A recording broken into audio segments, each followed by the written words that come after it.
Welcome to my July reading wrap-up. I kicked off July with one of the most divisive horror books of the year. Readers seem split right down the middle with this one.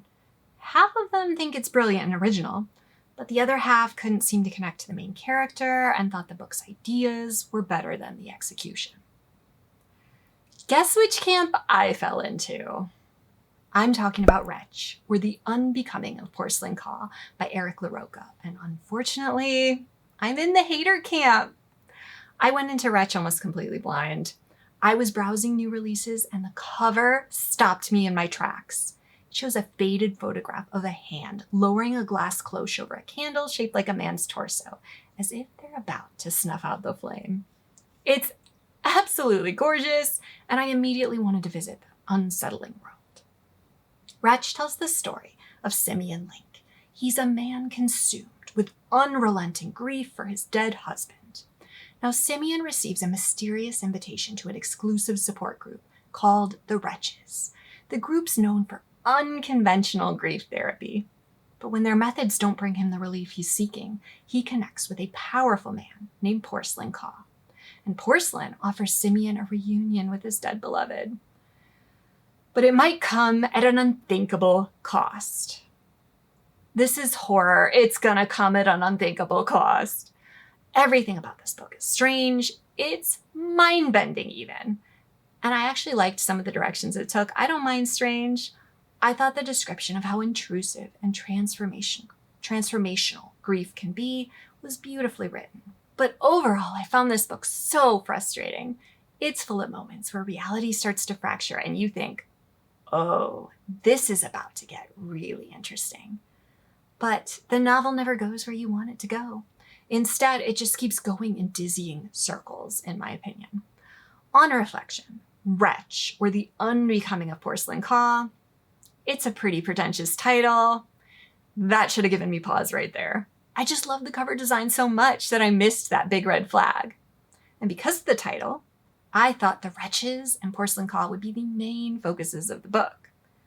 They're not. The Wretches as a culty support group are very off-putting, pretty cool, but we only encounter them briefly and then they're forgotten. I wanted to know so much more about this group and its cold members, but they mainly serve as the vehicle to introduce Simeon to Porcelain Caw, and that's just so unsatisfying. While Porcelain is at least more central to the story, the reader's left with so many unanswered questions about him too. I didn't find his parts of the book any more satisfying than the scenes about the Wretches. I will tell you, I don't think this book is about his unbecoming. No, I don't know what an unbecoming is, but he seemed pretty becomed at the end to me. Instead of taking me where I wanted to go, the book mainly forces us to exist inside Simeon's head for almost 300 pages. I wanted to feel empathy for the guy. He's grieving. He's also vile. Simeon is cruel. He's self-absorbed. He sucks the life out of everyone around him. In fact, I'm glad his husband's dead because it means he doesn't have to spend any more time with Simeon. He's clearly in a better place. I know that's really harsh. I really didn't like this character. I did find some surprising emotional catharsis at the end of the book. I almost want to spoil it for you because it's just so poetic. But I won't. No spoilers. Unfortunately, the simple fact that I liked the ending, it just wasn't enough to redeem the first 280 pages. Wretch wants you to think it's profound. I think it's just cryptic. It introduces fascinating ideas that it fails to fully develop, and I found it very draining overall. This was my first LaRocca novel. Fortunately, it will probably also be my last. If you're looking for a compelling story with satisfying payoffs, or if spending hundreds of pages inside the head of an insufferable protagonist sounds like your personal version of hell, I'd skip Wretch. But if you like surreal, unsettling horror that's more about atmosphere than story, or you're already a fan of LaRocca's novels, there's a good chance you'll like this book. It's ambiguous enough to invite endless interpretations. And if you were one of the massive fans of another divisive horror book, We Used to Live Here by Marcus Kluwer, I think this might work better for you than it did for me. I hated We Used to Live Here. One of my worst books of the decade, and I strongly disliked Wretch. In my opinion, the best thing about Wretch was its cover. I just wish the novel lived up to it. 2 stars. 2 stars. What do we think? 2 stars. He didn't like it either. Luckily, the next book I finished, Glass Girls, was a much more satisfying read. Where Wretch repelled me, Glass Girls grabbed me immediately and took me on a wild ride. Glass Girls is the haunting debut novel by Danie Shokoohi, published in June 2025. It follows 2 estranged sisters, Alice and Bronwyn, who are born into a line of witches. Every woman in their bloodline inherits a different magical gift, but their gifts come at a terrible price. Any son they have is doomed to die a tragic death before he turns 19 years old. Alice and Bronwyn grew up under the control of their narcissistic and abusive mother. Her desperate attempts to defy the family curse leave lasting scars on both of them. Alice eventually escapes, sacrificing her magic in the hope of building a normal life far from her family's oppressive darkness. But when she discovers she's pregnant, the curse she thought she left behind becomes impossible to ignore. If she has a daughter, she'll inherit a magical gift which will have to be managed.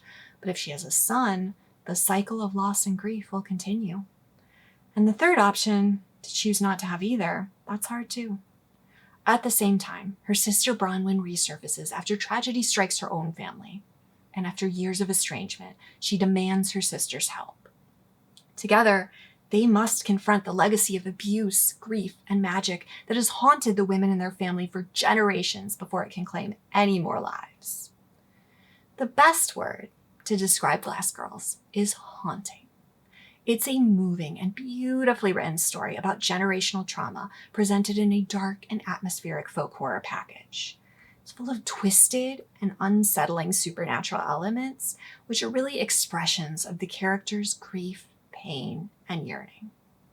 Every relationship in this book grapples with the theme of sacrifice.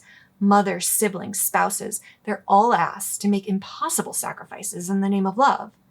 And the novel shows how intertwined love, guilt, fear, obligation, and resentment become in a dysfunctional family. How you pay a price whether you stay or go. It's so real. I also really liked how gifts and curses coexisted in this story. The magic gave these women power, but it was also a huge burden. I thought that was such a fresh take on the complicated things that families pass down to us. This book was very well done. I did have a few minor issues with it. At the beginning of the book, we meet Alice's husband, and I don't remember his name. There's actually very little to remember about him, and that's my problem. In contrast to how layered the rest of the relationships in the book were, the husband-wife relationship seemed hollow. He could have been removed from the novel entirely without changing its emotional impact, at least for me. And then my other note is that the story is just unceasingly dark. A few lighter scenes between the sisters, maybe showing flashes of humor or affection as part of their shaky bond, it would have broken up the tension. It would have made the horror scenes even scarier because we would have connected to the characters more as people and seen what they had to live for. Glass Girls is a dark and atmospheric horror novel. If you're drawn to shadow work, stories of generational trauma and curses, or complex relationships between sisters, it is well worth reading. That said, it's heavy. If you're sensitive to stories about abuse, or you have a lot of trigger warnings, keep in mind that it just may be too much for you.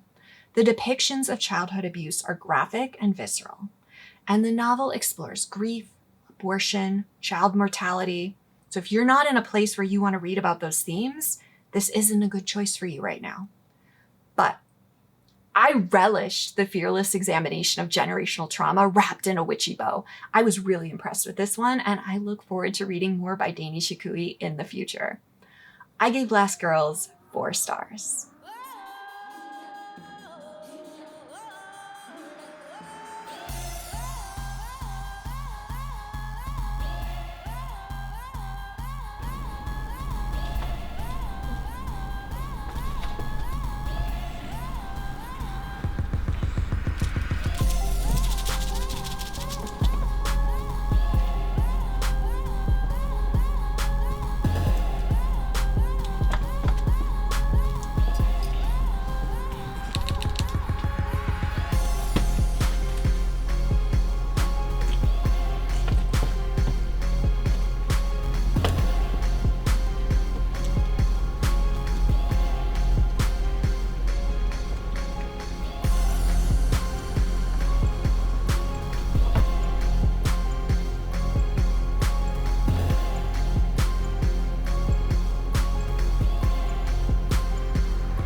I didn't consciously set out to read 2 books in a row about estranged sisters from magical families, but that's the way it worked out this time.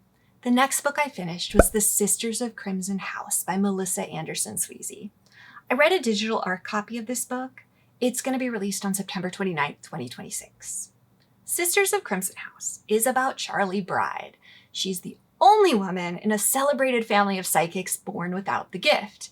And growing up in the shadow of her glamorous and powerful sister Miranda, Charlie always felt like the odd one out. Understandable. After tragedy tears her family apart, it falls to Charlie to care for Crimson House, the family's aging Victorian mansion in Memphis, Tennessee. Desperate to keep the last symbol of her legacy from slipping away, she reinvents the house as a haunted attraction and begins posing as a psychic to capitalize on her family's fame. When a paranormal investigator arrives, determined to expose her as a fraud, strange things start happening that make her wonder she's finally coming into her power.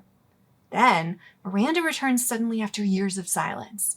Long-buried family secrets begin to surface, and Charlie begins questioning everything she thought she knew about her family and their powers. I love the premise of this book. I never tire of crumbling Gothic mansions, magical families, or supernatural mysteries. Unfortunately, even though this had the makings of a really fun, spooky read, it just never came together for me. There were too many storylines competing for my attention.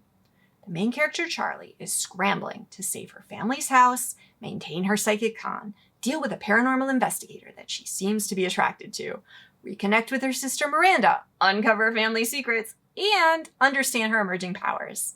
Then on top of all of that, the novel also requires the reader to navigate multiple timelines while keeping track of a sprawling cast of psychic relatives who were all blurring together for me. I just wish this novel had been more focused. My other frustration was that so much of the conflict depended on people refusing to tell Charlie the truth.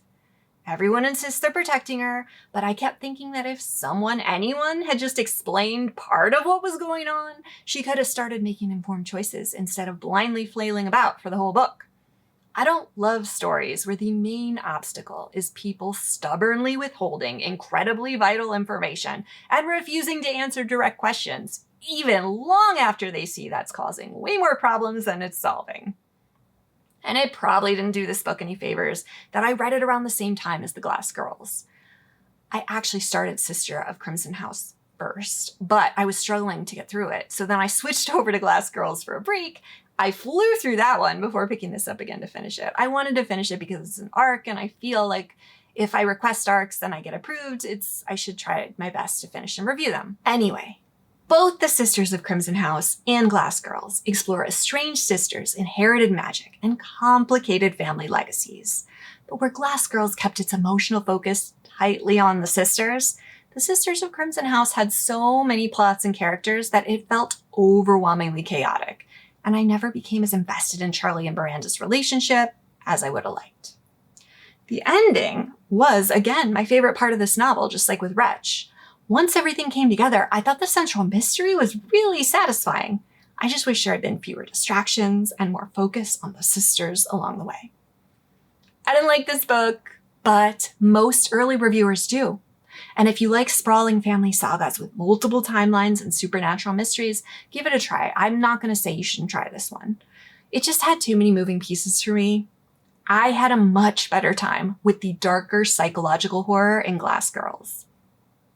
I gave The Sisters of Crimson House 2 stars. Leaving haunted mansions and psychic families behind, my next stop was actually a dark crime thriller set in Copenhagen. I picked up The Tenant by Katrine Engberg. This also happened to be my 3rd debut novel in a row. Originally published in 2020, The Tenant is the first book in the Corner and Werner mystery series. It follows Heppe Corner and Annette Werner, 2 Copenhagen police detectives tasked with solving the grisly murder of a young woman. Her body is found in her unlocked apartment early one morning in a pool of blood. If that's not gruesome enough, she has mysterious lines carved into her face, and it is quickly determined that she was still alive when her murderer disfigured her. Yikes. The investigation centers around uncovering buried secrets, betrayals, and hidden relationships. Almost everyone we encounter is a viable suspect at some point. Curiously, one of those suspects, the victim's landlord Esther, happened to be writing a murder mystery in which her tenant played a leading role as the innocent victim killed by her sinister lover. Strange coincidence? Or is Esther more involved than you'd expect? I picked this mystery up, hoping for a dark and atmospheric Nordic crime thriller that would keep me up late into the night reading just one more chapter. Unfortunately, I never got that feeling. Don't get me wrong. It's a competent police procedural, but it's built from familiar genre conventions that we've seen a million times before, and it fails to bring memorable things to the table. Because it's the first book in the series, I expected it to establish Corner and Werner as fascinating characters that we'd care about enough to follow on further adventures. But instead, we get tired detective tropes. Detective Corner is a middle-aged, recently divorced man. He's bitter, he's lonely, and he's addicted to painkillers. He also makes questionable professional decisions throughout the investigation. I can't tell you how many other detectives I've read over the years that could be summed up that way. And then, big surprise, he doesn't get along with his partner. So new. He's neat and organized. She's a loud and considerate slob. Opposite detectives. Never seen that before. He prefers to eat healthy. She survives on junk food. Okay, this kind of friction works when there's underlying chemistry between the partners, when you can sense they have affection or respect beneath their banter. But these two, they had zero chemistry. The standout character is Esther. She's a retired literature professor trying to write her first mystery novel, and she's far more interesting than either of the detectives. At first, she seems like a guilt-ridden landlord devastated by what happened to one of her tenants.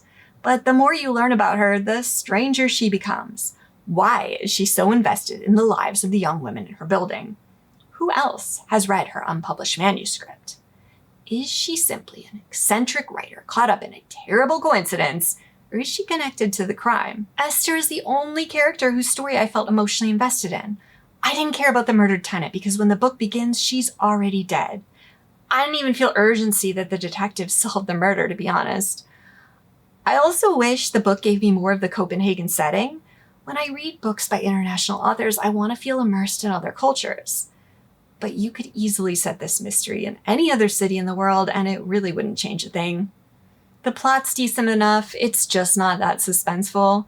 When you do find out who killed the tenant and why, you kind of have to suspend some disbelief that the murderer would actually go to those extreme lengths. But overall, it's a solid story. At the end of the day, The Tenant is just a run-of-the-mill police procedural. The detectives were too familiar, the setting lacked atmosphere, and outside of Esther, the characters fell flat for me. The mystery's decent, but it just doesn't have enough personality to keep me invested. If you're new to police procedurals, or maybe Nordic crime fiction, you may enjoy this more than I did. But if you've already read a lot of the genre, I don't think The Tenant is special enough to recommend it over stronger series. And I don't plan on continuing with the Corner and Werner series. I gave this one 3 stars. After The Tenant, I actually read 4 more books in July, but I'm going to be a book tease, and I'm saving those reviews for other videos. I know, this is supposed to be my July reading wrap-up. What am I doing? Let me explain. 2 of the other 4 books I read were nonfiction books covering Texas serial killer Dean Corll. I read The Scientist and the Serial Killer by Lise Olson and The Serial Killer's Apprentice by Katherine Ramsland. One of them focuses on the forensic identification of Corll's victims decades after the murders, and the other examines the psychological manipulation he used to recruit teenage accomplices. But I'm not going to go in depth into them here because I'm putting them head to head in the ultimate Dean Corll book showdown video to help you decide which one is worth your time. If you're a true crime reader, I hope you'll come back, check that out. The other 2 books I finished in July were novels that I chose from my Leo season TBR. If you don't know, for the next 12 months, I'm trying something different where I choose books based on themes that fit the sun signs of the zodiac.